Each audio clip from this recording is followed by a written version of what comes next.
So the Jonathan Creswell story is about to come back into the news big time again. There's a new documentary coming out on Sky, and I suppose it's a while since we covered it, really. Yeah, we have covered it, sporadically whenever something happens with it. Of course, the whole story came to a very dramatic end when Jonathan Creswell was about to go on trial for murder, finally, of Katie Simpson. And one day into the trial, the opening statements were read. The prosecution came out with quite a phenomenal case against him. People that were observing him could see his confidence sort of drain during the day. And the following morning, as they gathered in court for the first day of the proper trial and the witnesses, no show. Yeah. And a lot of whispering, and then sort of the phone started ringing, and it turned out he had been found dead in his own home where he was living, the bail address. And that could have been the end of the story, but in a way it was really the beginning, because he left behind 3 women who were part of a very strange setup. He had almost cult-like setup, and they had each helped him essentially cover up her death. Yes. So without believing that he'd ever murdered her. They all 3 believed that he had beaten her, attacked her, assaulted her, whatever, the night before, but that he didn't want police to know that because he'd staged a suicide for her, and they believed she had committed suicide, but that he had attacked her, and it could have got him in trouble. Yes. So that's what the pleas were accepted on. So, and of course then in the aftermath of that, there were huge questions raised about the investigation itself and how this all didn't come to light. But let's go back just to tell that story for people who don't remember, because I remember the very first piece of court copy we got in. Yeah. Much of it, of course, came from Tanya Folds, the journalist who the freelance court reporter, really pushed this case forward. But at the time, I remember we got it and we discussed it, thinking this just sounds so unlikely, nearly. Yeah. Because of the background of the people involved, just because of the whole world that they were coming from. Yeah, it really is. I mean, so there's a Sky documentary which is coming out finally on the 7th, I think, of September, is it? Yeah. And it was delayed. It was due out over the summer.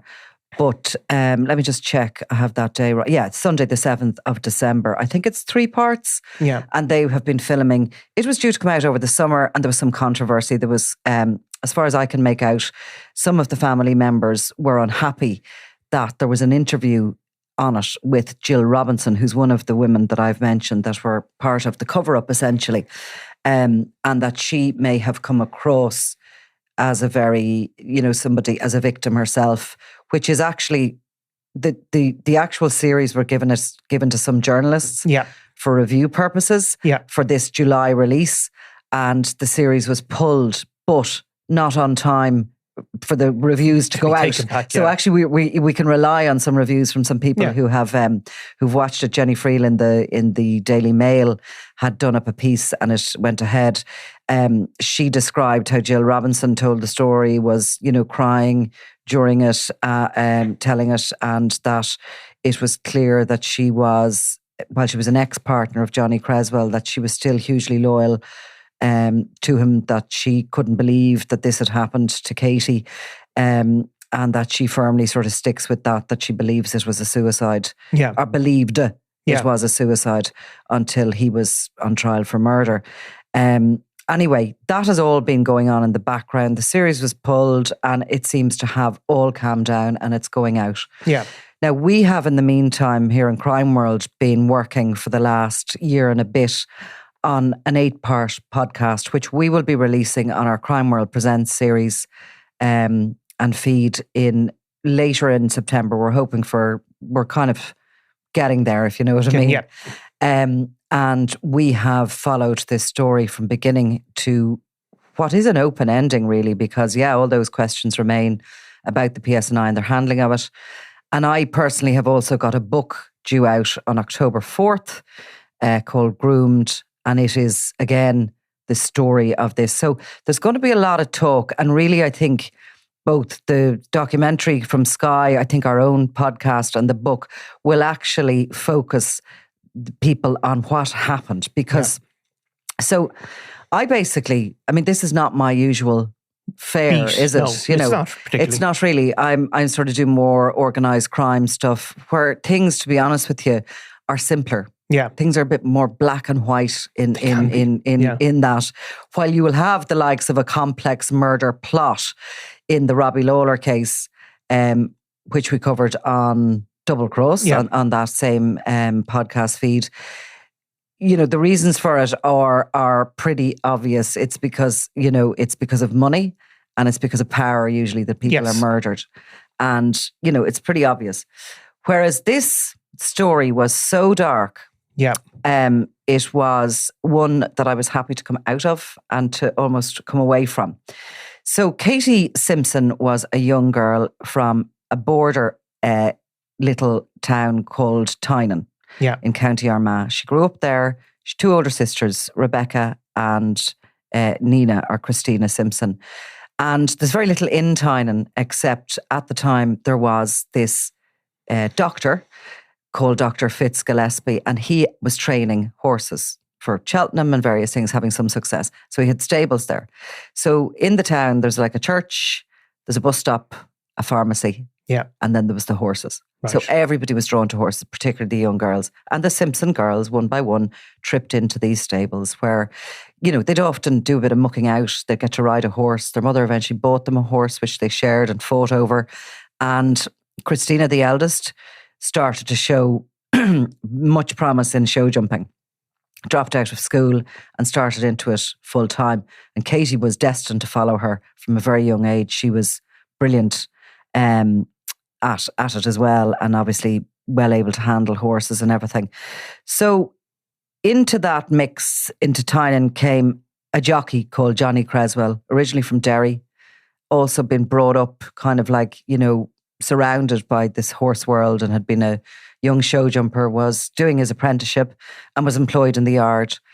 And a decade older than them or so, was he? Yeah, so his age is always intriguing because he's surrounded by older women and younger women, and age doesn't seem to bother him. Yeah. But he came in and he started going out initially had been in a relationship with Jill Robinson, who's significantly older than him. Yeah.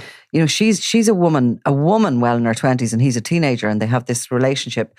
It's broken up, but they're still friends.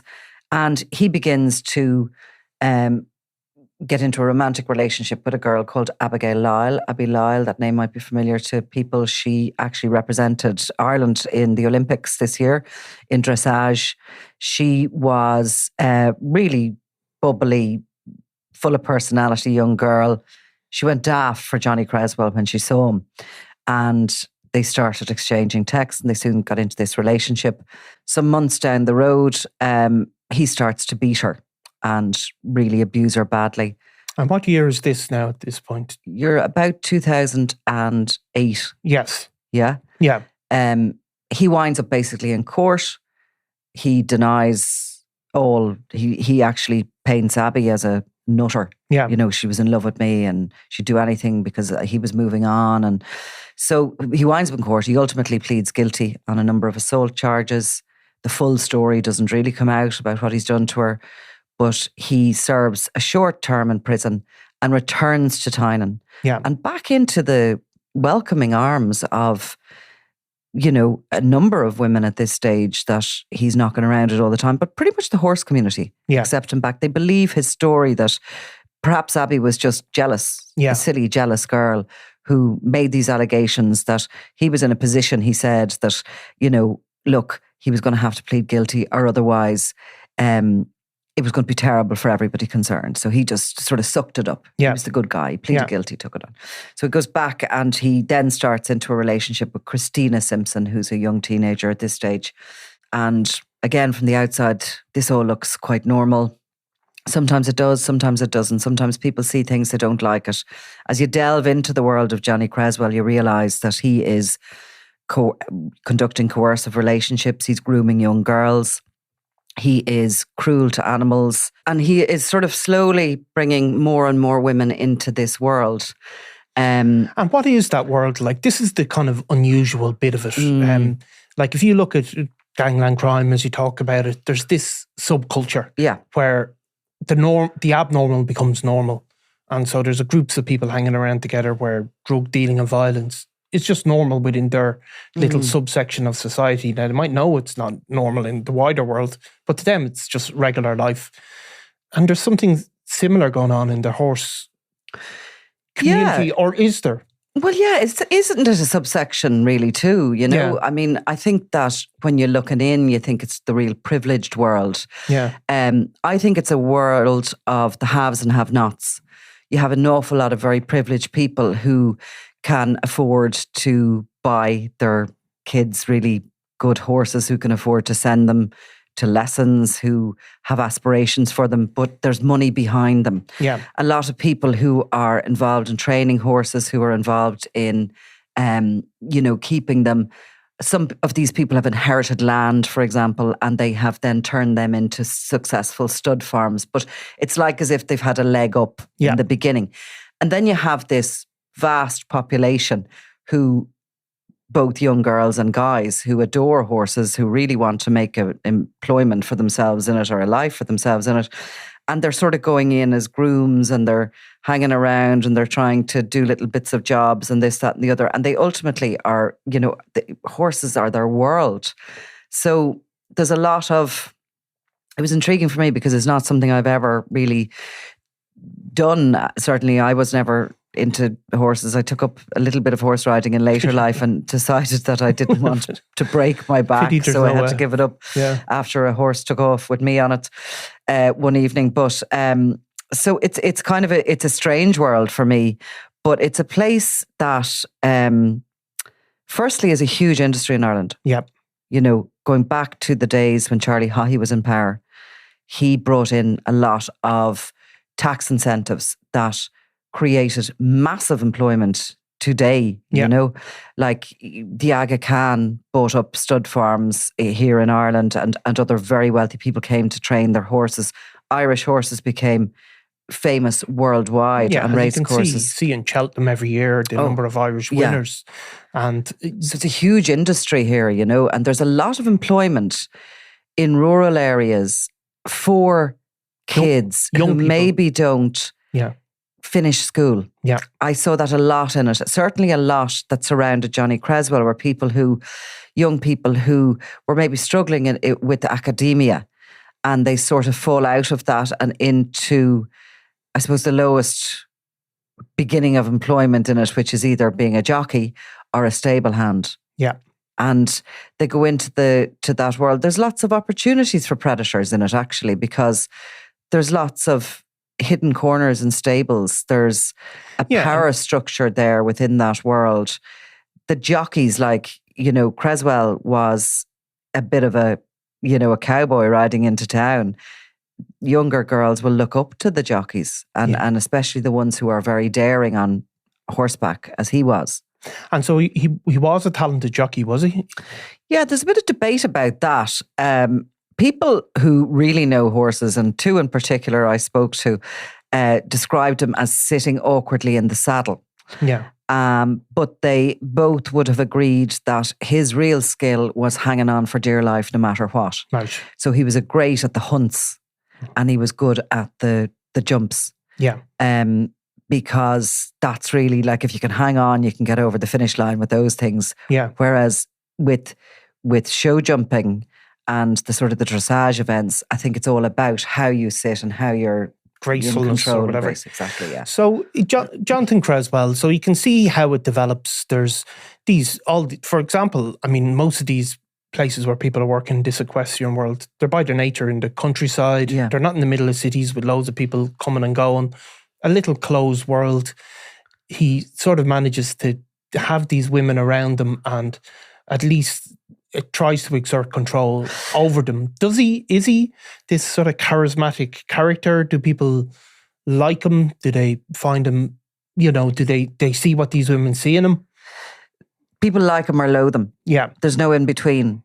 He's smart ass. He's sort of rude. He will come out with comments. This sort of an individual that will come out with something and you kind of go, did that actually happen? And he'll just wander on. He's always surrounds himself with people who adore him. He isn't a man's man. He's more comfortable with women. He can be charming and cruel at the same time. And, you know, you talk about these yards being out in the countryside, etc. There's also a lot of being on the road because you're bringing a horse to a show or whatever. So you're in cars, you're in horse boxes. Sometimes it'll be overnights with that kind of stuff. It is actually an environment that if you have a predator operating within it, they have lots of opportunities to to find young girls and to groom them. And that's what he was doing. Most of the girls are very young when he first meets them. They're either, teenagers. In the case of Katie, which is obviously the big tragedy here, she was only 10, they believe, when he started grooming her. He was at that point in a steady, totally relationship with her older sister, Christina. They ended up having 2 children together. And all the while he was in this coercive, controlling, violent sexual relationship with Katie. It's been described in court, and he described that. He described at one point that he was having sex with Katie, and in actual fact, he told police the night before she died that they had had sex and they'd been in a sexual relationship for ages. Katie was 20 at the time she died, but given that relationship started off the way it did, I don't think that is a good word to describe what was happening. I think she was being raped by him, and I think he had groomed her from a child. So that is never a way to describe, is it? No, a it's relationship not. Like that. That's not a sexual relationship, and it's certainly not a relationship. It's an abusive thing, So when she dies, she's living in a house with Jonathan Creswell and her sister and the kids. Yes. And, what happens, I suppose, that on the night or in the 24 hours of her death, like that brings this all to a head ultimately. They're living at this point in Derry. They've moved from Armagh. They've moved about. They go to Donegal for a period of time where his father is living. His parents were never married. His mother was very young when he had her. Really interesting what happens there and what goes on. But they ultimately end up in Derry. And there's Katie and a girl called Rose de Montmorency Wright living in the house, along with Christina, the 2 children, and him. What absolutely happens is still somewhat of a mystery, because the 2 people who know exactly are both dead now. So you're kind of piecing it together. They go to a show. Katie has just met a guy that she really likes, and she spent the night with him. He's age appropriate to her. He's, this is not a grooming or anything like that. This is a young romance. And Creswell finds out, and he goes basically apeshit. Even though he's going out with her sister. Exactly. Yeah. He goes absolutely apeshit. He starts sort of, getting on her case early that morning. She's performing in a show jumping in Lurgan. They go to the show. He ultimately takes her phone and separates her from everybody. And he brings her over the border, and their phones are together for a period of time. They know from the phone trafficking, or, monitoring the traffic or whatever way you want to call it. Yeah. They go over the border where they remain for some time, and then they ultimately come back to the house in Derry in Gortnessy Meadows at about midnight. Yeah. And again, from statements given to police, what was discovered in the aftermath, Christina leaves that house at about 4:30 or 5:30 in the morning. She gets up and she sees her partner in bed with her sister. And she goes and makes her tea. Yeah. Comes back up before she leaves the house to go to work and sees him in the spare room, she says. Yeah. Rose de Montmorency Wright claims that she slept on the couch downstairs that night. And she gets up, she says she brings them each a cup of tea, and then she leaves for work. That has been totally discredited, because Katie is ultimately dead by the point of time she's saying she's bringing her a cup of tea. The next thing that happens is Creswell leaves the house, brings the 2 children up to his mother's in Greysteel, and on his return rings another girl called Hayley Robb, who he's also in a relationship with as such, another coercively controlled relationship. And he keeps her on the phone until he goes back to the house. And when he goes back to the house, he makes this shock discovery of Katie supposedly hanging from the banisters. Hayley's on the phone as his witness for this. Yeah. And she's used in this scenario. He gets her to phone an ambulance. He puts Katie, he says, in the car and tries to rush her to Altnagelvin Hospital. He's ringing 999 on the way, panicking. We hear the calls, actually, the 999 calls. He's ordered to pull in the side of the road to start giving her CPR. While he is, it sounds as if he is. What is later discovered is that he isn't giving her CPR. He's turning her phone off onto airplane mode so it can no longer be tracked. And he's, again, covering his tracks. She's brought to hospital where a faint, they managed to restart her heart and she's in ICU. She only lives 10 days. All the while, he's at her bedside. He's, crying and I suppose grieving with all the rest of the family. And he's cooking up a story in the background and he's warning these women that they aren't to tell police this, that and the other. He's ultimately getting them to wash his clothes that he was wearing. He's covering up the murder. Yeah. Amazingly, the police in Derry believe his story. And at this point, he obviously has, as you spoke about earlier, a serious conviction for violence against a woman that he was in a relationship with. That doesn't seem to come into the police's mind. Well, we don't know what's in the police's mind, but they seem to accept automatically that she had taken her own life and not looked into this. But against the odds, they accept this because she's arrived at hospital. Doctors have noticed injuries between her legs and vaginal bleeding, where she has been raped by Creswell the night before. They notice the bruising. They notice a mark on her neck, but it's not really consistent with somebody who has hung themselves. People are trying to alert police, people including Tanya Fowles, a journalist who back in Armagh, she's a native of that original Tynan area. Somebody phones her with this terrible news that this young girl has attempted suicide and is clinging to life in the hospital. As this individual tells her the story, Johnny Creswell's name comes into it. She had covered the Abbey Lyle case and had been deeply shocked by the evidence she heard in court that Johnny Creswell was capable of what he was capable of. And she just felt her blood chill. Yeah. And she just knew that this was not right. There was similarities to what had happened to Abbey. There was the crossing the border. There was, various things like this, the strangulation.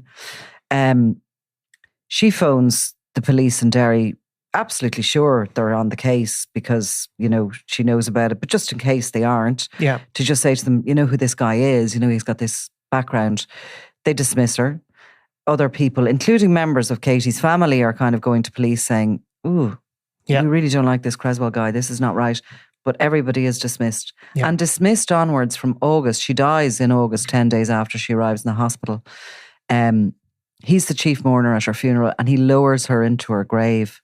Yeah. And the police he carries on until eventually, after much ado, a different police unit from a different county sort of throw an eye over this case, because you can do that in the north apparently. Yeah. If there's been a complaint made in a different police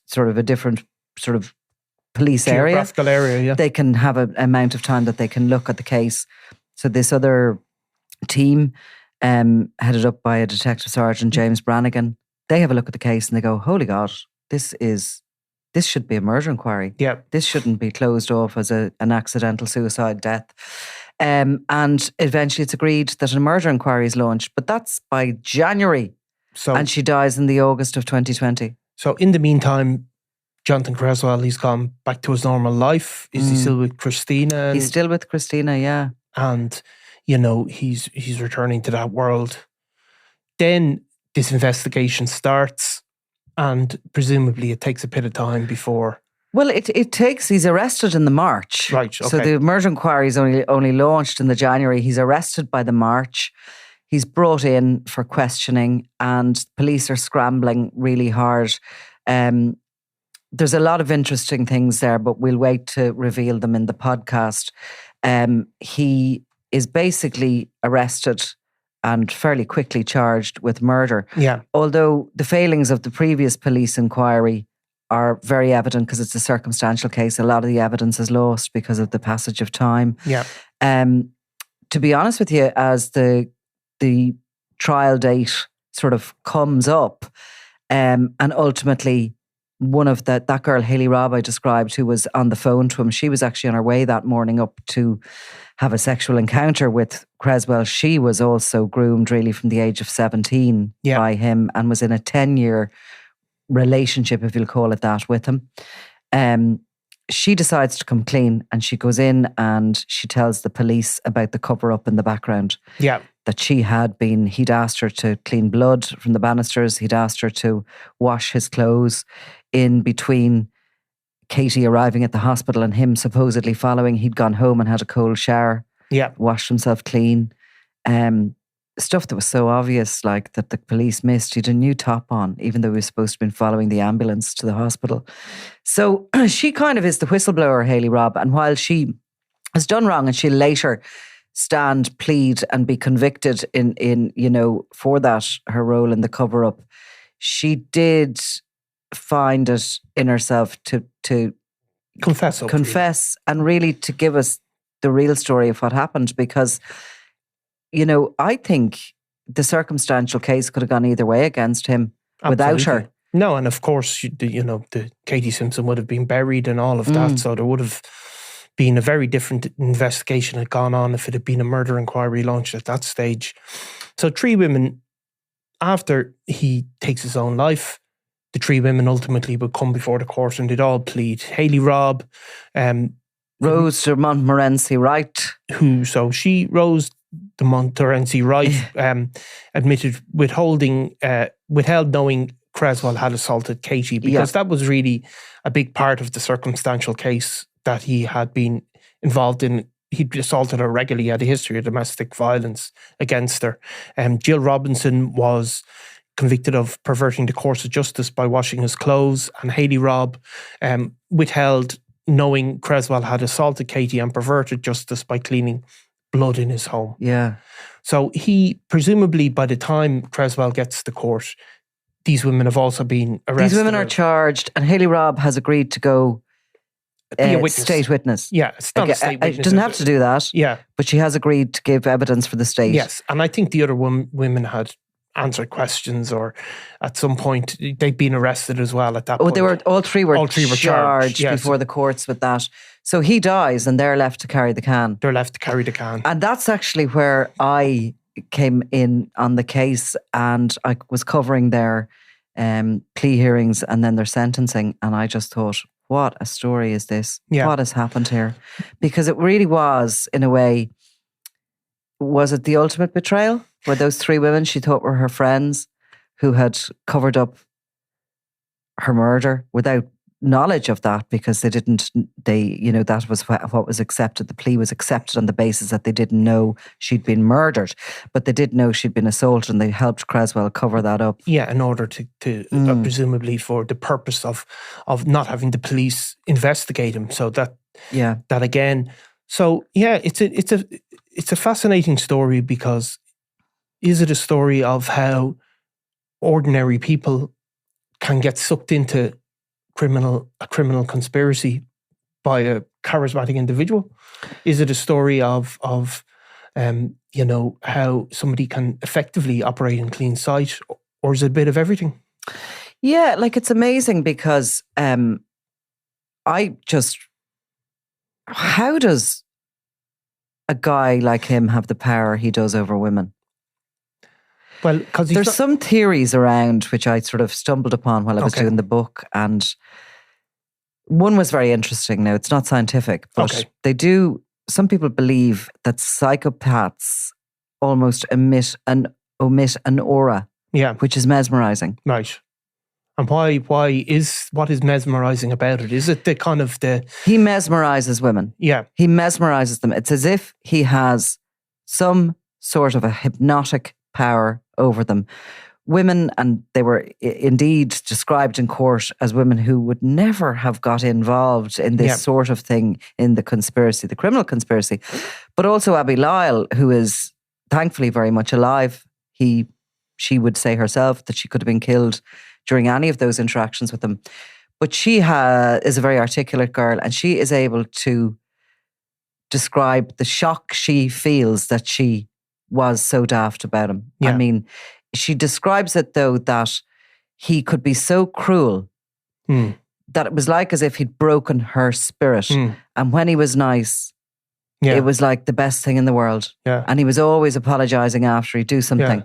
And in a way, with Creswell, when you look at the way he treats the animals, he breaks horses. They don't even describe it as that anymore in equestrian world. They have kinder ways of getting animals that they will allow human beings sit in their back and ride them, and they will, obey. But it's a much more psychological way they do it now. They do it slowly, and they don't break them, as they used to call it. Creswell still broke animals in that sort of cruel fashion. And the purpose of the it was like he broke their spirit. And then follows up the sort of cruelty with kindness, I suppose, to the animal. And of course, the thing they do talk about, a trauma bond, isn't it? That people can have, where it effectively keeps somebody constantly unsteady, because the cruelty is followed by kindness and sort of love bombing. And then when the person feels steady again, they get hit with this unexpected cruelty, and they might back off or whatever, and then they get hit with and so they never really find themselves grounded or steady, or fully conscious of how they feel or what they want. And they lose their way, and they sort of like become totally under the spell of these individuals. Now, how did a guy like Creswell get there and understand how to do that from the age of about 18? It's quite extraordinary. Then other people would say they just couldn't. Some people couldn't stand him being anywhere in their company at all. He just made their lip. They felt very, very uncomfortable with them.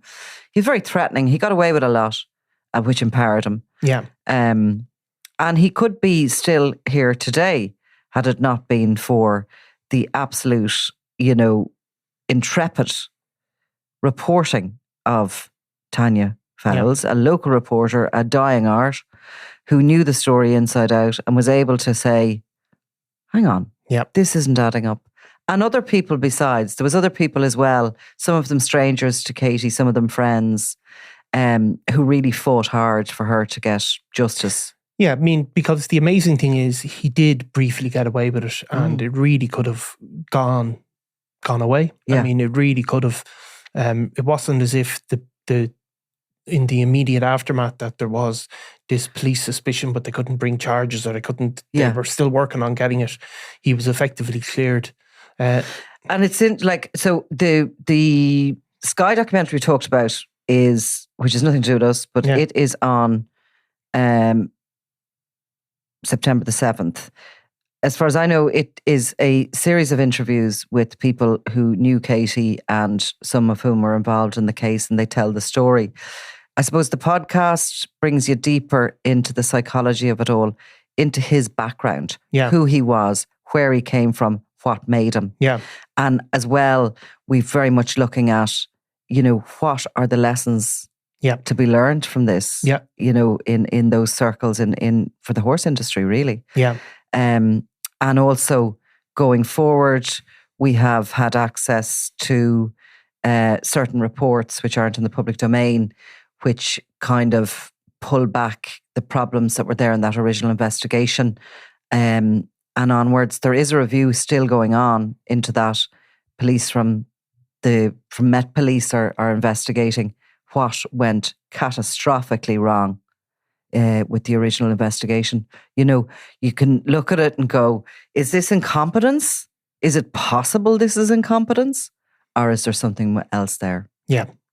Well, it sounds great. Do we don't have a launch date just yet? We will. Yeah. We will have a launch date.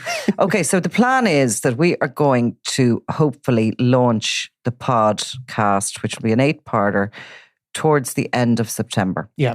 And the book is definitely the 4th of October. The Sky documentary will precede us, but each takes a different sort of approach to the story, I think, each product. And I understand there's still other documentaries underway as well. Yeah. You know, there's a number of different ones still being made in relation to it, because it isn't over. No. There's really more questions than there are answers still. Yeah, and there's the technical investigative questions, but I suppose at the heart of it is this sense of ordinary types of people that don't have that background, and how they can end up all getting involved in this. And I think that is the real fascinating bit of it, never forgetting the fact that there's a real victim and a real loss for a real family. But the psychology of it is something that it is important to investigate, really. And I found a quote for the book, you sort of go for these deep and meaningful. But I found this one. It took me a long time to find this one. I always put something in the books. It was Benjamin Franklin, and it is 3 people can keep a secret if 2 are dead. Yeah. So does somebody else out there know what really happened? Yeah. So there we go. Thanks, Nicola. I'm looking forward to it. I'm Nicola Tallant, and you're watching Crime World, a podcast about criminals, drugs and the underworld in Ireland and across the globe. Make sure you subscribe to our channel and turn on notifications so you can be the first to watch all our latest episodes. You can also listen wherever you get your podcasts.